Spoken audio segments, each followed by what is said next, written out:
Efesios, vamos a la palabra de Dios. En Efesios capítulo 2, versículo del 1 en adelante.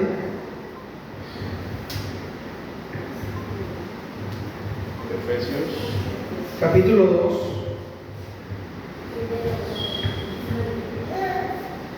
Vamos a tenerlo ahí en el versículo 1 en adelante. Efesios capítulo 2.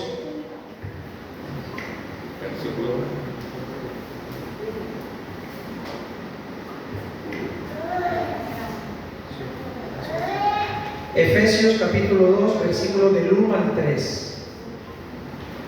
Efesios 2, versículos del 1 al 3. Dice así la palabra del Señor.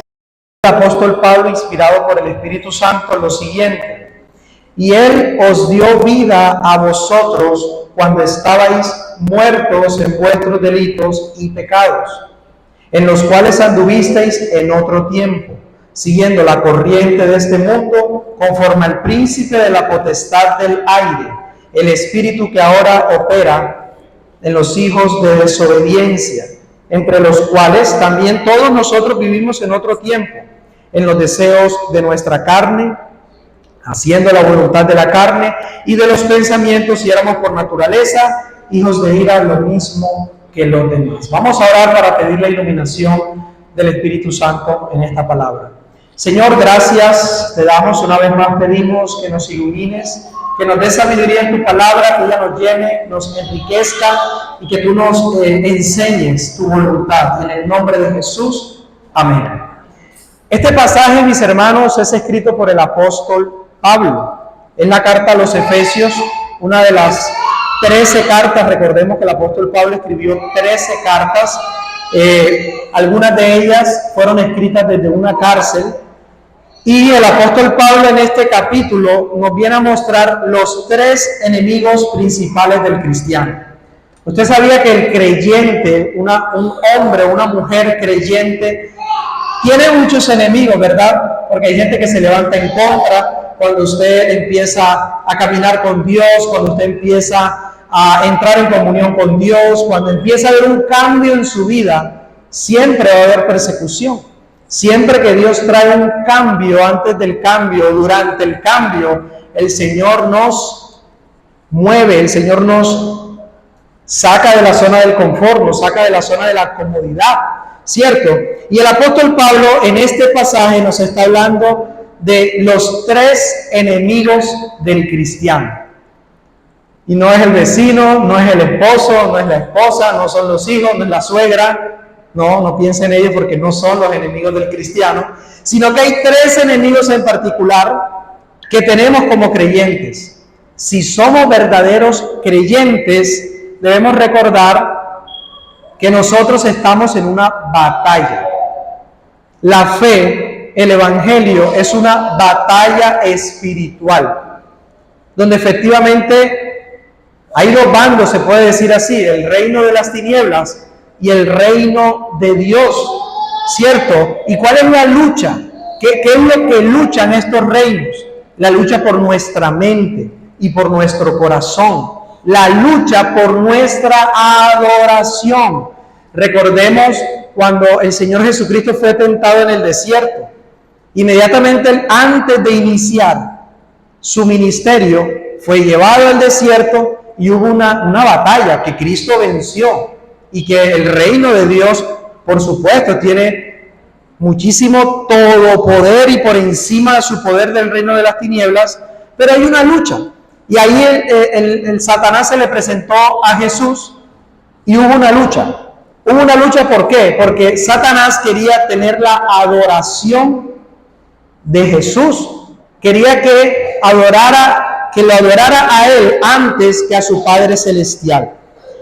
Pero hermanos, vemos en la palabra de Dios que la vida cristiana no es una caminata tranquila o una caminata ecológica en un parque de diversiones o en un lugar agradable, sino que por el contrario es una guerra espiritual constante. Cuando el Señor Jesucristo nos salvó, Recordemos que Él nos dio vida. Y también el Señor nos enfiló, nos alistó en su ejército. Dice la palabra que nosotros hacemos parte del ejército de Dios.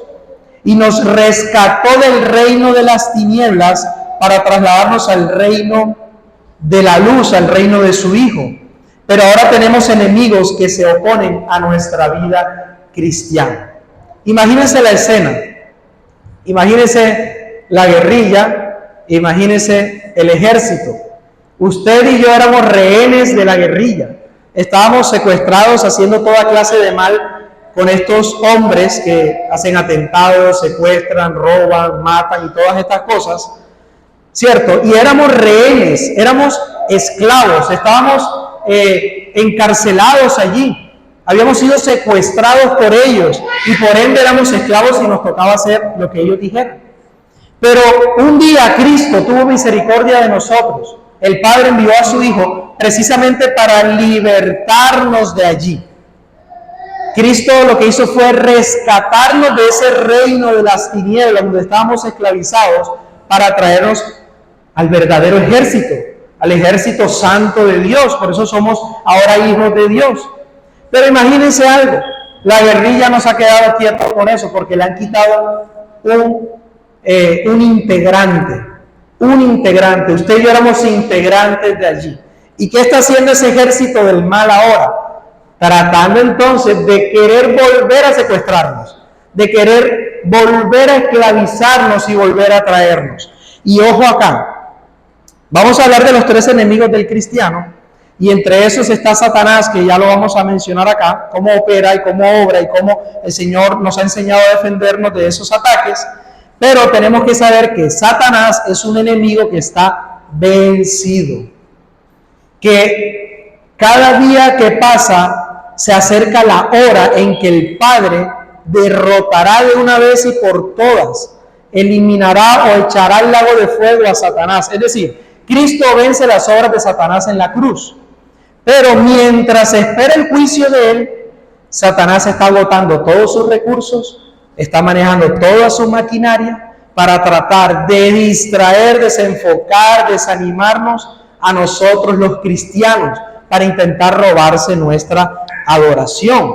Ahora, estos tres enemigos son reales, no son figuras literarias, no son figuras simbólicas, no solo son conceptos filosóficos. La Biblia nos advierte una y otra vez de estos tres enemigos que nosotros debemos estar alertas, identificarlos para no caer en las trampas, tentaciones de estos enemigos. Hoy vamos a hablar de estos grandes tres enemigos del cristiano. ¿Cuáles son? Tengámoslos en cuenta. Primero, nuestra carne. Segundo, el mundo. Y tercero, Satanás. Tres potenciales enemigos. ¿Y por qué es importante conocerlos? Porque no se puede vencer un enemigo que no se reconoce. ¿Cómo hacen los escuadrones? Hablando ahora sí también del ejército. Ellos estudian, primeramente, cómo se mueve el oponente, cómo se mueve el enemigo, qué hace, a dónde va, qué piensa, qué planea, qué puede hacer, para de esta manera poder atacar, poder defenderse y poder contraatacar. Entonces es importante, de alguna manera, saber cómo operan. No se puede vencer un enemigo que no se reconoce. No podemos luchar una batalla que no sabemos que existe. Y lo más peligroso que le puede pasar a un creyente no es precisamente tener enemigos, sino vivir ignorando que los tiene. Hermanos, cuando Dios nos llama a la fe, ahí empezamos a experimentar una verdadera y nueva batalla que antes no teníamos. Recordemos que Cristo vino a vencer las obras del enemigo, las obras de la carne que están en nosotros por la caída en pecado. Hay una guerra, hay una lucha interna. Pero no podemos desconocer que estamos en esa lucha, y cuando somos llamados por Dios y nacemos de nuevo, entonces empezamos a experimentar una lucha. ¿Pero una lucha de qué? Una lucha del bando que quiere que hagamos lo contrario a la voluntad de Dios, y por supuesto la lucha para hacer la voluntad del Señor. Entonces, en Efesios 2, 1, 3, Hemos leído de estos tres enemigos. ¿Dónde los identificamos? Mira aquí cómo lo dice. Dice acá, entre los cuales anduviste en otro tiempo siguiendo la corriente de este mundo. Ahí está uno de los enemigos, la corriente engañosa de este mundo. Segundo, conforme al príncipe de la potestad del aire.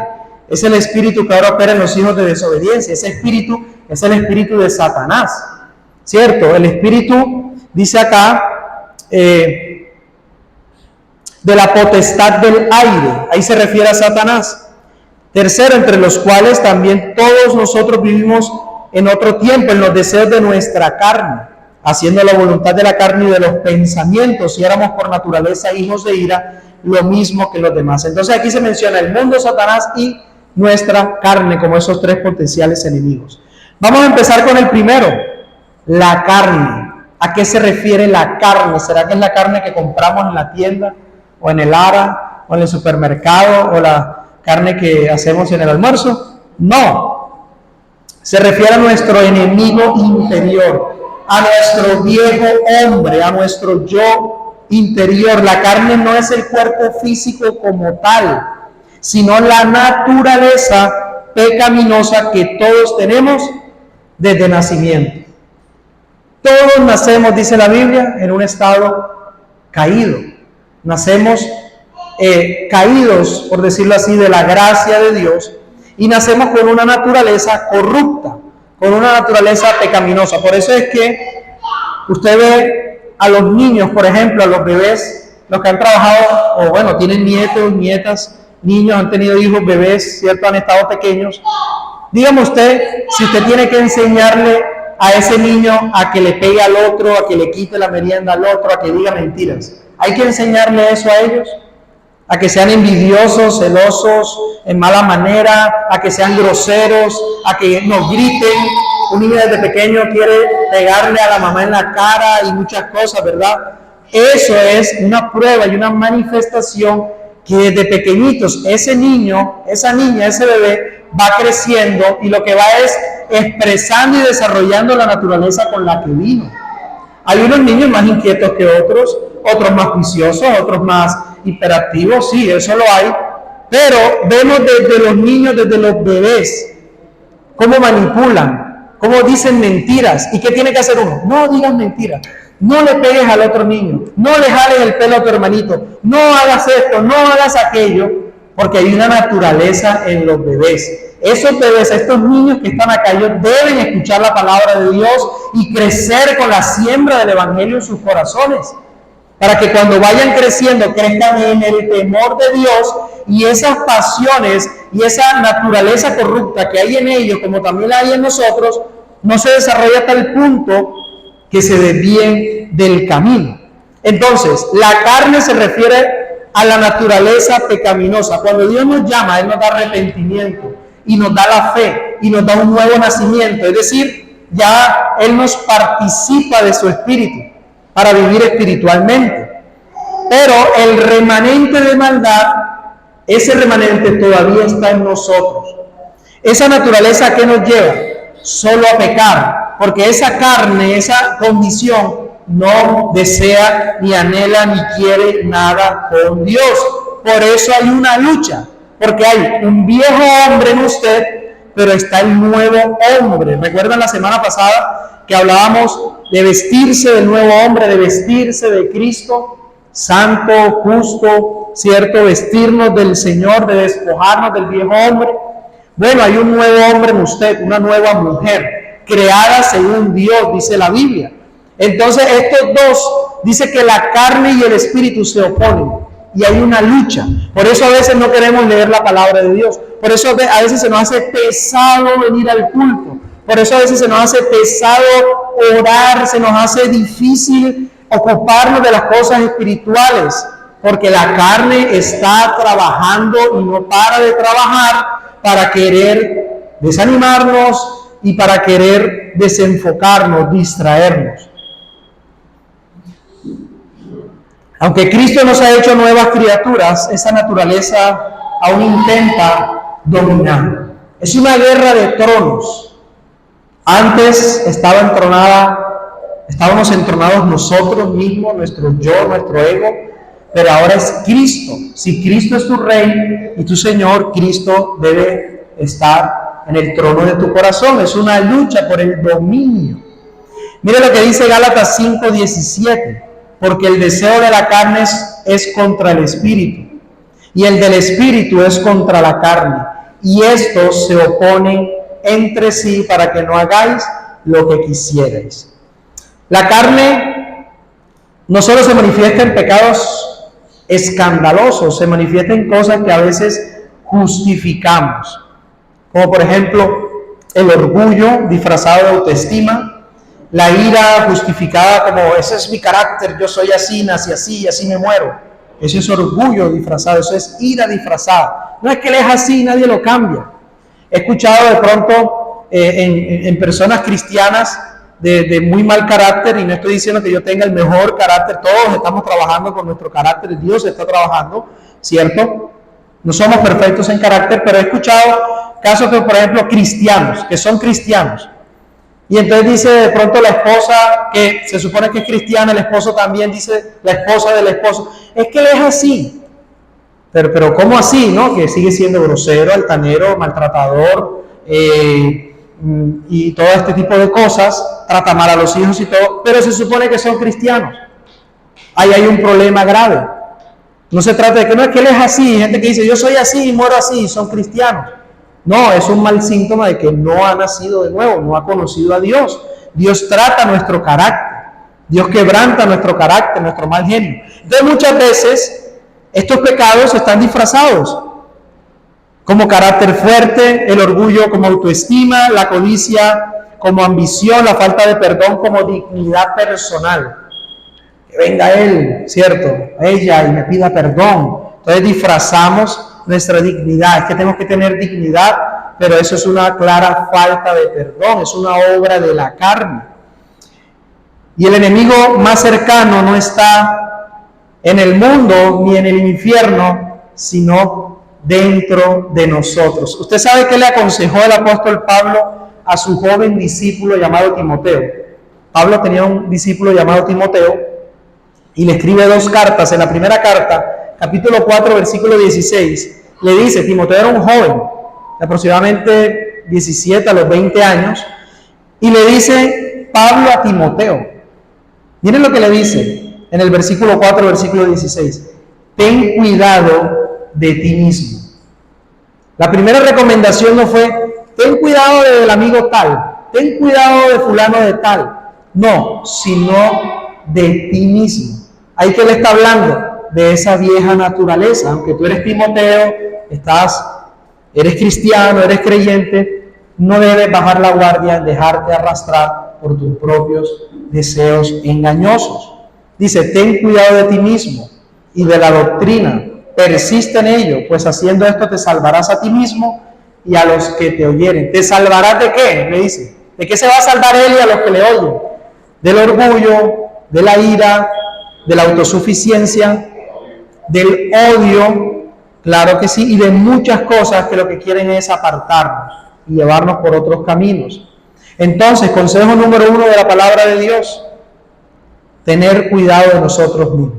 Por eso David, el salmista, cuando oraba, él decía, Señor, examíname, porque tú conoces mis caminos, tú conoces mis pensamientos, y mira si hay en mí pecados ocultos. ¿Cuáles son los pecados ocultos? Pecados que están en nuestro patrón de vida anterior, pero que nosotros normalizamos como que eso hace parte de que yo soy así y vivo de esa manera, pero no me doy cuenta. Cuando él dice, los que me son ocultos, son que, por ejemplo, yo puedo tener un orgullo oculto. Oculto quiere decir que no estoy reconociendo como pecado, sino que lo veo normal. No es que es normal que yo llegue pateando a todo el mundo y grita a todo el mundo porque yo soy el que soy. Eso no es normal, eso es pecado. Pero hasta que esa persona no se le abra los ojos, no sea confrontado con eso por la palabra de Dios y por el Espíritu Santo, va a ser un pecado oculto. Por eso David decía, examíname y mira si hay en mí, muéstrame mis pecados que me son ocultos. Ahora, ¿cómo podemos combatir contra la carne? Pero antes de eso, yo quiero que miremos ¿qué es la carne? Sigamos mirando qué es la carne, cuál es el fruto, cuáles son las obras de la carne. Miren Gálatas, capítulo 5, es necesario que lo leamos. Nos dice, bueno, ¿cuáles son las manifestaciones de la carne? Capítulo 5, versículo 19. Mire cómo dice. Capítulo 5, 19. Dice así.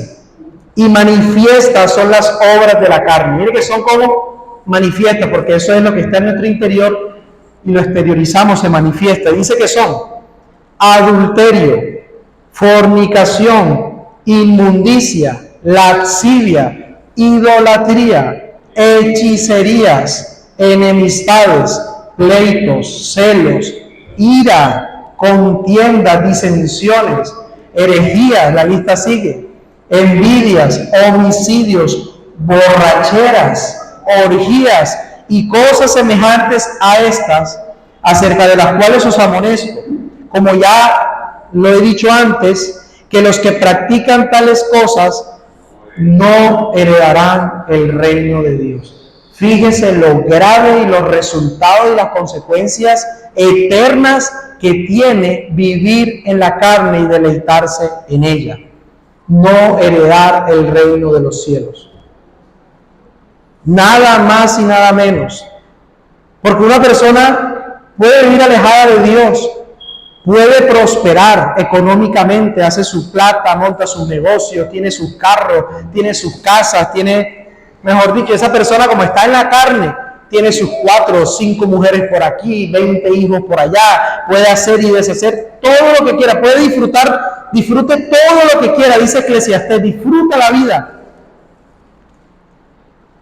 Pero ni todo ese dinero, ni todo ese placer, ni todo ese disfrute lo podrán exonerar de la consecuencia eterna cuando parta de este mundo.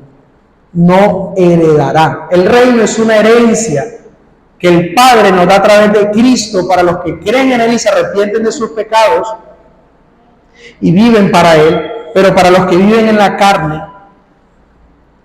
como alguien dijo una vez, este mundo es todo el paraíso que un incrédulo puede tener, pero también es todo el infierno que un cristiano puede tener, porque un no cristiano no está en lucha, un no cristiano cede ante cualquier tentación porque no está el Espíritu dentro de él, pero cuando el Espíritu viene hay entonces esa lucha, mis hermanos, y por eso precisamente el Señor nos cambia y nos hace de nuevo para no vivir conforme a estas manifestaciones que están dentro de nuestro corazón. Todas estas cosas están de nuestro corazón, la ira, las contiendas, enemistades, pleitos, todas estas cosas, pero que deben ser controladas y tener y ejercer el dominio propio. Pablo también le dijo a Timoteo que Dios no nos ha dado un espíritu de temor, sino que nos ha dado un espíritu de amor, de control, de poder y de dominio propio. Entonces, mis hermanos, para ir avanzando en este punto, así le dijo, o así nos dice Pablo acerca de los deseos de la carne o las obras de la carne. Pero ¿cuál es el antídoto? Bueno, ¿qué hacemos con esto? ¿Quién no lucha con la carne? Todos los que estamos acá estamos luchando con estas cosas.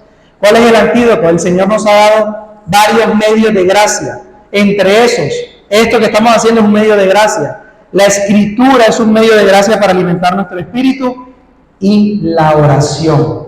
Mire lo que dijo Cristo mismo en Mateo 26, 41. Le dijo a los discípulos: velad y orad para que no entréis en tentación. El espíritu a la verdad está dispuesto, pero la carne es débil. Es decir, el ser espiritual interior que está en ti y en mí está dispuesto a venir a la iglesia, a escuchar la palabra, a resistir el pecado, a obedecer la voluntad de Dios. Pero dice entonces por acá, la carne es débil. Entonces, ¿cómo yo voy a fortalecer desde la palabra de Dios y de los medios divinos a esa carne que está débil? Pues fortaleciendo el espíritu. Póngase usted, por ejemplo, que aquí esté alguien tirado, sin fuerza, desnutrido allí, que cualquier viento lo arrastra, lo lleva, cualquier persona la carga y se la lleva para donde quiere. Y usted es el ser espiritual. Lo que hace el espíritu fortalecido es tomar a ese hombre que está débil, tirado, que está a expensas de lo que venga, cogerlo y llevarlo Pero muchas veces nuestro espíritu está tan débil que aunque esa carne que es débil está más fuerte que nuestro espíritu. Y termina la carne arrastrando nuestro espíritu hacia donde ella quiere, hacia el pecado. Imagínense, la carne es débil y a veces nos dejamos arrastrar, ¿cierto?, por la carne. Por eso el Señor nos dice, fortaleceos, que nos fortalezcamos en nuestra vida espiritual. Y la clave es velar y orar para que no entremos. ¿Qué hace la tentación? Llega y toca la puerta. Ella está ahí, quiere manifestarse, pero entonces nosotros debemos llevar esos malos deseos que van en contra de Dios, llevarlos en oración, mortificarlos. Ya para terminar este punto, 1 Corintios 10:12 entonces nos dice que el que piense estar firme, mire que no caiga. Solo el Espíritu puede crucificar la carne. Debemos morir cada día a ella, alimentar el Espíritu con oración y la palabra y con la comunión a Dios para no darle oportunidad a esa carne. Entonces, mis hermanos, enemigo potencial, nosotros mismos. Ya para terminar, un mal consejo que como cristianos no debemos seguir es cuando nos dicen, queremos un consejo, tenemos un problema, no debemos escuchar esa voz que nos dice, haz lo que tu corazón te dicte.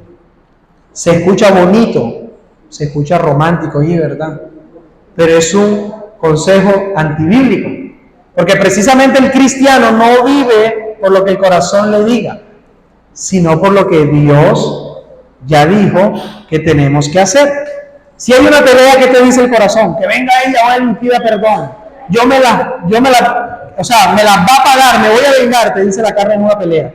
Si hay una necesidad, ¿qué dicta tu corazón? Ay, esto está mal parqueado, nadie se da cuenta, me lo echo al bolsillo, por allá lo vendo y ahí tengo para el almuerzo de hoy. Eso te dice tu carne, te dice el corazón, qué buen consejo, entre comillas, pero no es el consejo de Dios. ¿Qué dice Dios? Que confiemos en Él, que si tenemos una necesidad, que oremos, que nos humillemos, que nos postremos delante de Dios, que busquemos su presencia, ¿cierto? Para poner así algún ejemplo. Pasamos al segundo enemigo potencial, ahora viene el mundo. El primer enemigo empieza dentro de nosotros, ahora el segundo sí es un enemigo externo, el mundo. Ahora, ¿qué es el mundo? ¿Será que es el planeta Tierra? ¿El Sol, Júpiter, Marte, Saturno, Venus, el sistema galáctico? No habla del mundo como el mapamundi que vemos en los colegios ahí, redondo, no se refiere a la creación de Dios, sino al sistema de valores que se opone a Dios, el sistema de prácticas, de corrientes que se oponen a Dios. La Biblia dice en Santiago capítulo 4, si no me equivoco, que el que se hace amigo del mundo se constituye enemigo de Dios. El que es amigo del mundo, por eso es que el no cristiano es directamente un enemigo de Dios, le ha declarado la guerra a Dios. Porque el mundo dice, aquí se hace lo que nosotros decimos, ¿cierto? Es una declaración de guerra. El mundo por naturaleza es contrario a Dios, estamos hablando de ese mundo caído. Es una cultura que promueve el ego, el placer sin límites, la mentira, la autosuficiencia, la sensualidad, el relativismo, el engaño, la infidelidad y muchas tantas cosas. Por eso Juan nos dice en su primera carta, capítulo 2, versículo 15, no améis al mundo, ni las cosas que están en el mundo. Si alguno ama el mundo, el amor del Padre no está en él. ¿Qué fue lo que Satanás le ofreció a Cristo en el desierto? El mundo. Lo puso muy arriba y le dijo, todos estos reinos te daré si postrado me adorares. Todo esto te daré. Le ofreció su placer y bienestar cuando le dijo, convierte, si eres el hijo de Dios, esta piedra en pan. Le ofreció placer, deleite. Le ofreció el mundo, la fama, la luna, las estrellas. Pero dice que si amamos más al mundo que a Dios, entonces el amor del Padre no se ha derramado todavía en nosotros. El mundo es inteligente y es sutil. No te pide necesariamente que niegues directamente a Cristo, sino que lo pongas en un segundo lugar, que vivas como todos los demás, que normalices lo que Dios llama pecado. Eso hace el mundo. el engaño del mundo. ¿Cierto? Los gobiernos establecen, decretan y aprueban cosas que por naturaleza están en contra de Dios. Entonces, como se normaliza, se legaliza, entonces se vuelve algo normal. La corriente de este mundo, todo lo que vemos, estas comunidades que se casan unos con otros, con animales, tantas cosas que hay. Un niño de 8 años ya puede hacer cambio de sexo con el permiso de los padres, si el papá quiere. Si el niño se ve que es como una niña, entonces no, llegó en un cuerpo equivocado, entonces es una niña, cambiémosle el sexo. Están normalizando esa aberración tan tremenda, que es directamente obra de Satanás mismo, pero como lo normalizan, entonces la gente lo ve normal. Esto es normal. No, a los niños hay que corregirlos. Si hay un patrón de conducta extraña, hay que corregirlo. Hay que corregir los niños con la palabra de Dios, con amor, por supuesto, con mucho amor, pero con verdad, con firmeza. Entonces el mundo lo que quiere es que el mundo primero, Cristo de segundo. Que Cristo sea un plato de segunda mesa. Cristo sea un plato de segunda mesa. Es lo que el mundo quiere engañarnos. Ahora, cada día nosotros enfrentamos ese bombardeo. Redes sociales. Mucho cuidado los padres con los niños. Las redes sociales, un peligro, una bomba inminente. La televisión, lo que son las series, las películas. Ahora las películas Disney se ha vuelto promotor número 1 de las comunidades LGTBI. Antes no se veía que el Principito, antes era el Principito con la princesa, ahora hay que el Principito con el otro Principito. La princesita se casa con otra mujer, que se besan dos niñas, cosas así tremendas que salen ahí para adoctrinar, ¿cierto?, a los niños, para desviarlos, para destruir la juventud, porque Satanás y el mundo saben que si destruyen a los niños a las edades que están ahora pequeños, destruyen la familia, destruyen la sociedad, porque no habrá futura familia, no habrá futura sociedad, sino que todo será un desastre. Y porque los niños son más fáciles en ese sentido de mal enseñar. Entonces, ¿por dónde empieza? Por lo audiovisual, la televisión, las redes sociales. Es como el mundo quiere venir a engañar. Por eso hay que tener cuidado, hay que estar alertas. ¿Qué otros medios utiliza el mundo? El mundo también utiliza la televisión, redes sociales, la música, por ejemplo. Mira ahora la música que está ganando Grammys. Una música que coge a la mujer y la degenera completamente y la vuelve desastre, la coge como un trapo de cocina y la tira por allá. A esa música el mundo aplaude. Entre más grosera, usted se da cuenta, entre más grosera sea el reggaetón o la canción, más éxito tiene. Porque el mundo ofrece el menú que el mundo pide. El mundo no pide valores, el mundo no pide Dios, el mundo no pide a Cristo, el mundo no pide la palabra, no, el mundo pide lo que alimenta la carne. Por eso esas canciones tienen tanto éxito. Estos cantantes centroamericanos y ganan los Grammy, ganan premios, ganan de todo, y uno escucha la letra, y los buenos críticos musicales cogen la canción, la toman, hacen los videos mostrando la degradación tan grande, y eso es un desastre total. Así que no podemos ni ver todo lo que sale, ni escuchar todo lo que publican, porque eso también es un ataque directo. Conversaciones cotidianas. El mundo quiere que te adaptes a él. Eso pide el mundo, arrastrarnos.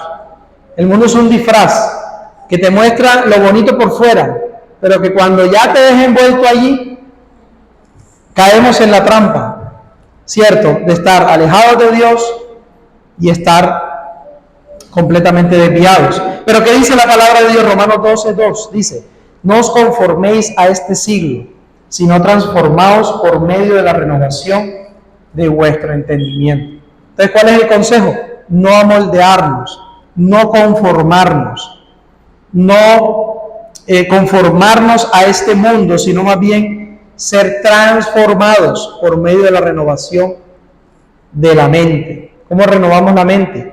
Leyendo la palabra. Dios dice que tenemos la mente de Cristo, pero ¿cómo ejercitamos la mente de Cristo? Leyendo esta palabra. Este es el pensamiento de Dios, la inspiración de Dios, la mente de Cristo. Así cada día nos renovamos. Por eso Jesús dijo: Padre, santifícalos en tu verdad, tu palabra es verdad. Somos renovados a través de la palabra de Dios, de la Escritura, día a día. Ahora, el mundo es ese camino fácil, ese camino ancho, que nos ofrece deleite natural, deleite carnal, deleite físico, pero que nos está llevando a la perdición. ¿Dónde está eso? En Mateo 7:13. Les leo, dice así, Mateo 7:13 dice: entrad por la puerta estrecha, porque ancha es la puerta y espacioso el camino que lleva a la perdición, y muchos son los que entran por ella. Porque estrecha es la puerta y angosto es el camino que lleva a la vida, y pocos son los que la hallan. Solo dos caminos en este mundo. El camino ancho, que es el camino del deleite personal y el deleite del mundo y de Satanás, que parece deleitoso, parece bueno, parece chévere, es atractivo, es llamativo, pero que dice su fin es camino de muerte. Y está el camino angosto, que quiere decir que es Jesucristo, que son los que caminan por ella, que caminan en Cristo, en la voluntad de Dios. Ese camino es angosto. ¿Qué es más fácil? ¿Pasar por esa puerta ancha o que el camino sea angosto, que usted tiene que pasar? ¿Cómo pasa uno? Usted imagínese para salir de aquí, un callejón, pero que usted casi ni cabe. Usted va a pasar y va a llegar al final, pero tiene que arrastrarse, se le rompe la camisa, se le raspa la espalda, se raspó el codo, va moviéndose incómodamente, se le raspó la puntica de la nariz porque está eso tan estrecho. ¿Cómo llega hasta el final? Usted llega aporreado, maltratado, raspado, pero llegó a la meta, llegó a la vida. Ese final de ese camino difícil y duro, pedregoso y lleno de cosas, lo llevó a la vida. Ahí tipifica el camino cristiano, porque el camino de la vida cristiana no es fácil. La puerta ancha, uno puede entrar con todo lo que vaya, con todas las maletas de este mundo, usted puede entrar en el camino ancho. Usted puede transitar por ahí. Eso te representa el mundo. Todos los deleites del mundo, venga para acá, y aceptan de todo en ese camino ancho, aceptan de todo, te dejan de todo, te ofrecen de todo, pero es un engaño que te está llevando a la perdición. Pero vuelvo y repito, el camino angosto, que es el camino de la salvación, es angosto porque es difícil de cruzar, porque nos vamos a raspar, porque vamos a salir heridos de ahí, pero jamás saldremos de ahí derrotados, saldremos victoriosos, y hay uno que nos está ayudando a vivir, a caminar y a transitar por ese camino, y es Cristo Jesús. Aunque hayan peligros, aunque hayan persecuciones, aunque hayan tentaciones, hayan amenazas, aunque hayas pecado, Cristo va delante de ti como poderoso gigante para llevarnos y asegurarnos que llegaremos seguros a esa meta final, que es la vida eterna, el reino de los cielos. Aunque duela, aunque seamos maltratados, aunque lloremos en el camino, Cristo no nos dejó solos en ese camino angosto, sino que Él va con nosotros, llevándonos. Si nos herimos, sanándonos. Si nos maltrataron, abrazándonos. Si caemos, levantándonos. Si nos ensuciamos, limpiándonos y llevándonos cada día a caminar en ese camino angosto que dice la Biblia, lleva a la vida. Y fíjese, pocos son los que la hallan. Porque hay muchas personas que empiezan el camino angosto y se dan cuenta de lo duro que es, entonces vuelven atrás. Vuelven al mundo, no, esto no es para mí, no, esto no. Hermanos, si verdaderamente somos cristianos, aunque el camino se haga cada vez más estrecho, vas a continuar, vas a perseverar, porque Dios está en ti, porque por la gracia lo vamos a hacer. Por eso dice 1 Juan 2:17, el mundo pasa y sus deseos, pero el que hace la voluntad del Padre permanece para siempre. El mundo pasa, esos deseos pasarán. Y Juan 15:19 dice, si fuera del mundo, el mundo amaría lo suyo, pero porque no soy del mundo, antes yo los elegí del mundo, por eso el mundo los aborrece. Un predicador dijo algo que me llamó la atención. Un predicador dijo, es que Cristo no dijo que nosotros seríamos el dulce, el caramelo de este mundo. Ustedes nos regalan un dulce, un arequipe o algo, un chocolate, un helado, una paleta, lo que sea, y uno se la come con deleite y quiere otra y quiere más dulce y quiere más dulce. ¿Sí o no? Los niños que están acá, están los niños que les gusta el dulce. ¿Les gusta el dulce? ¿Cierto? El arequipe, el chocolate, todas esas cosas. ¿Cierto? Trae deleite, nos gusta. Pero el predicador dijo, Jesús no dijo que éramos el dulce, sino que dijo que éramos la sal. Ahora pongo una paleta de sal y una paleta de dulce. ¿Cuál va a aborrecer usted? Usted prueba la sal, uy, esto está salado. Cuando usted prueba algo salado, que se nos pasa la mano echándole sal, y usted lo prueba, esto está salado, uy, y lo deja uno por allá, uno no quiere saber más nada de esa comida salada o de ese trozo de carne, de pollo, no sé. Bueno, así es con nosotros. No somos el dulce y el caramelo. Cristo dijo, somos la sal. Le estoy diciendo esto porque del mundo recibiremos persecución, no recibiremos aplauso. Hay de los que buscan el aplauso del mundo, pero no recibiremos aplausos, sino más bien el que hablen y nos persigan. Dios nos llama a ser diferentes, a ser fieles. No se trata de aislarnos del mundo tampoco, sino de no ser iguales al mundo. Terminamos este punto con este texto. En Juan 17, Jesús dijo, yo les he dado tu palabra, el mundo los aborreció, porque no son del mundo como tampoco yo soy del mundo. ¿Y qué dijo Cristo? No ruego que los quites del mundo, sino que los guardes del mal. No son del mundo como tampoco yo soy del mundo. No te pido que los quites. Gran error de los cristianos y sobre todo de los nuevos cristianos, que cuando empezamos a conocer la Biblia entonces nos apartamos de reuniones familiares, de la familia, porque me creo santo, me creo, mejor dicho, lo mejor de lo mejor, y ya yo no puedo relacionarme entonces con mi familia. Eso es un error grave. Al contrario, ¿con quién habitaba Cristo? Que de hecho hablaban mal de él.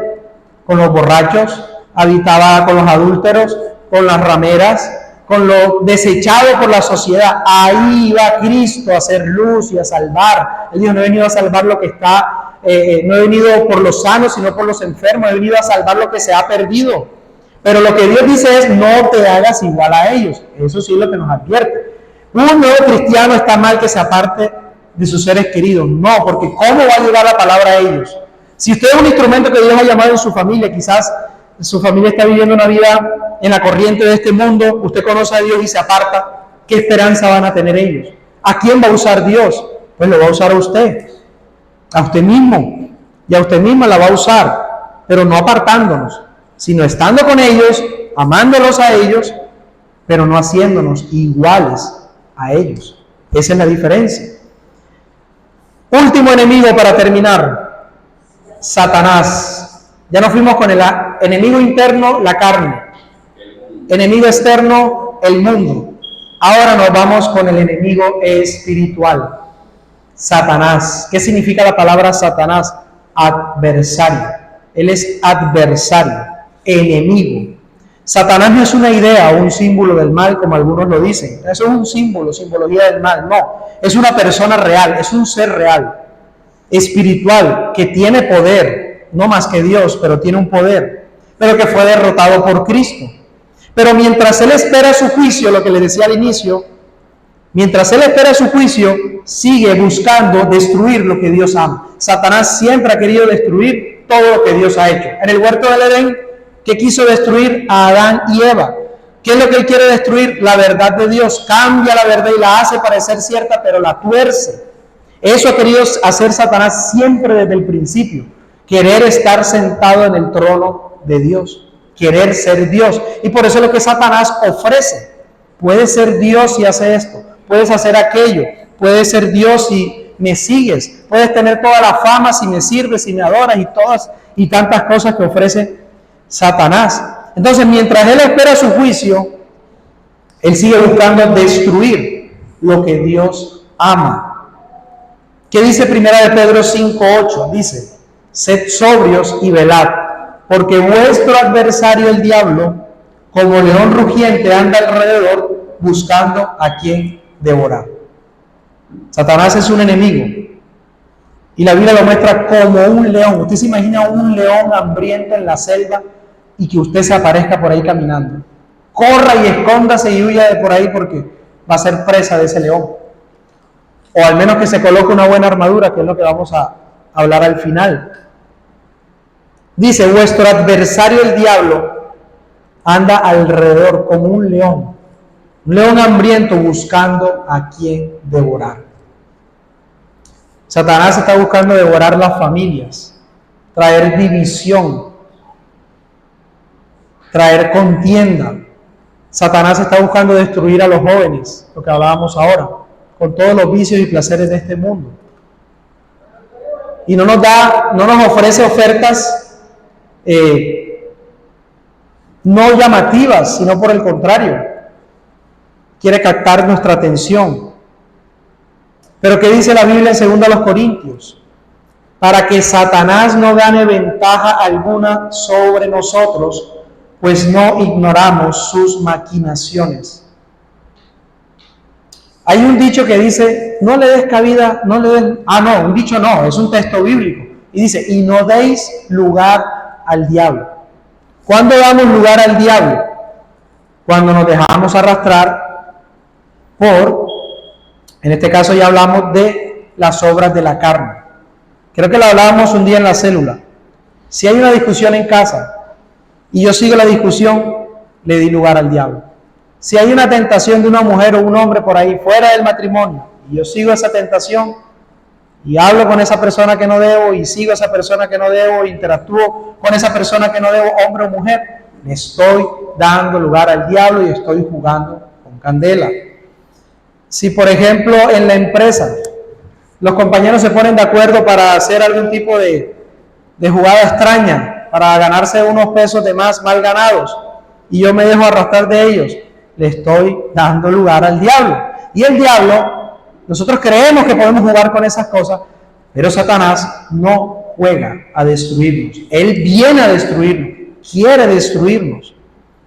Él quiere hacerlo, pero no va a poder. Estamos en las manos de Dios. Pero lo cierto es que no debemos darle ventaja a Satanás.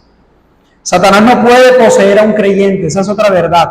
Él no puede poseer a un creyente. ¿Por qué? Porque en el creyente está el Espíritu Santo. Satanás no va a llegar a darle patadas al Espíritu Santo y sacarlo, porque el Espíritu Santo es Dios, es todopoderoso. Pero aunque un verdadero cristiano no puede ser poseído por Satanás, sí puede ser influenciado. Ahí es donde viene el punto. No poseído, pero sí influenciado. Satanás nos puede influenciar, pero sí hay que estar alertas. Satanás puede tentar a un creyente, acusarlo, distraerlo, querer desanimarlo. Su principal arma es el engaño, pero Jesucristo venció al diablo en la cruz y nos dio armas espirituales para resistirlo. Mire cómo dice Juan 10:10. Dice, el ladrón, refiriéndose a Satanás, no viene sino para hurtar, matar y destruir, mas yo he venido para que tengan vida y para que la tengan en abundancia. Ya para cerrar el punto, entonces, ¿cómo nos defendemos de Satanás? Pues la Biblia nos da herramientas. Primero es no ignorar que estamos en esa guerra y colocándonos la armadura espiritual. En Efesios 6:10, mire cómo dice Efesios 6:10, habla de la armadura espiritual, nos dice lo siguiente. Efesios capítulo 6, versículo 10. Dice así para ir cerrando. Dice, vestíos pues de toda la armadura de Dios, para que podáis estar firmes contra las acechanzas del diablo. Porque no tenemos lucha contra carne ni sangre, sino contra principados, potestades, gobernadores de las tinieblas de este siglo, contra huestes espirituales de maldad en las regiones celestes. Entonces, ¿qué debemos hacer? Por tanto, versículo 13, tomen la armadura de Dios, para que podáis resistir en el día malo, y habiendo acabado todo, estar firmes. Estar firmes. ¿Cuál es la armadura de Dios? Dice, estad pues firmes, ceñidos vuestros lomos con la verdad. Esa es la primera arma. Vestidos con la coraza de justicia, los pies con el apresto del evangelio. Sobre todo tomen el escudo de la fe, con la que podrán apagar los dardos de fuego del maligno. Y tomen el yelmo de la salvación y la espada del Espíritu, que es la palabra de Dios. Orando en todo tiempo me coloco esa armadura, con oración y súplica en el Espíritu y velando en ello con toda perseverancia. No es casualidad y no fue un error de Dios colocar acá una armadura. La armadura que está describiendo es la armadura que usaban los soldados romanos en aquella época. Era una armadura muy resistente, muy completa, porque en ese tiempo había muchas guerras, muchos conflictos, y esa es la armadura que en ese contexto está describiendo. ¿Cómo nos la colocamos? orando en todo tiempo, con oración, súplica y ruego en el Espíritu y perseverando en ello. Por eso es crucial, hermanos, un cristiano tener comunión con Dios. Bueno, el que es cristiano tiene comunión con Dios, pero sobre todo cuando vamos a iniciar el día, por ejemplo.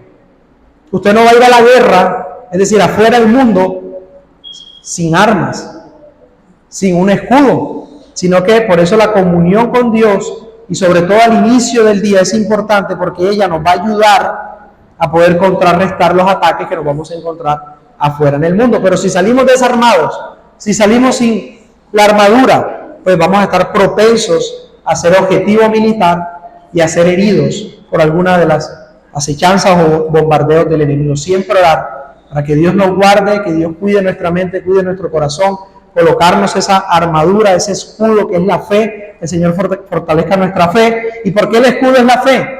Porque como Satanás es mentiroso y quiere torcer la Escritura, la fe nos lleva nuevamente a creer lo que Dios ha dicho y no lo que Satanás, a tener fe en lo que Dios ha dicho y no lo que el mundo dice. Entonces, en conclusión, el primer enemigo, que es la carne, enemigo interno, lo vencemos con oración, alimentando nuestro ser interior. El segundo, que es el mundo, también resistiendo las acechanzas del mundo, no siguiendo los deseos del mundo. Y nuestro enemigo, Satanás, velando, orando, ¿cierto? No ignorando sus maquinaciones. Estos tres enemigos trabajan juntos. La carne quiere pecar, el mundo le da el escenario y Satanás lo dirige todo. Pero tenemos un gran Salvador más grande que todos ellos. Cerramos con 1 Juan 4:4, dice: mayor es el que está en vosotros que el que está en el mundo. Mayor es el que está en nosotros que el que está en el mundo. Entonces, mis hermanos, recordemos siempre esto.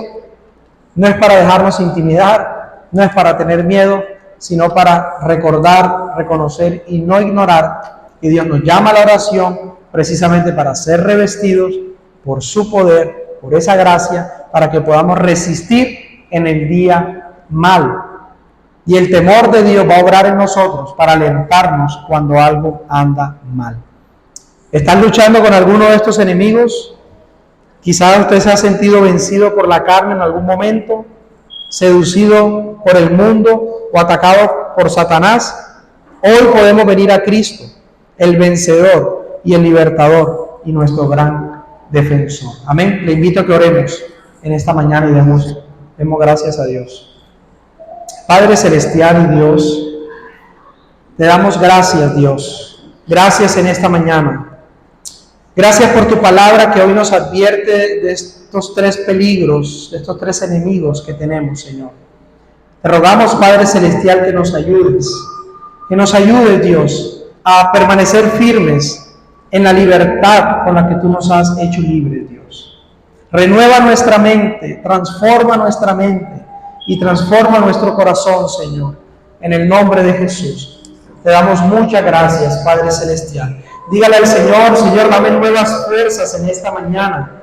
Dame nuevas fuerzas. Si quizás has venido cansado, quizás has venido cansada, le invito a que levante sus manos a Dios, a que levante su corazón a Él. Hoy Él está aquí para fortalecerte. Hoy Él está aquí para animarte. Hoy, Dios, tú estás aquí para levantarnos, Señor. Hoy estás aquí para ayudarnos a vencer, a derrotar a nuestra carne, a no dejarnos arrastrar por este mundo y a recordarnos que tu palabra es verdad. Tu palabra es verdad. Ayúdanos a vivir en esa verdad, Señor. Dígale: transfórmame, renueva mi mente.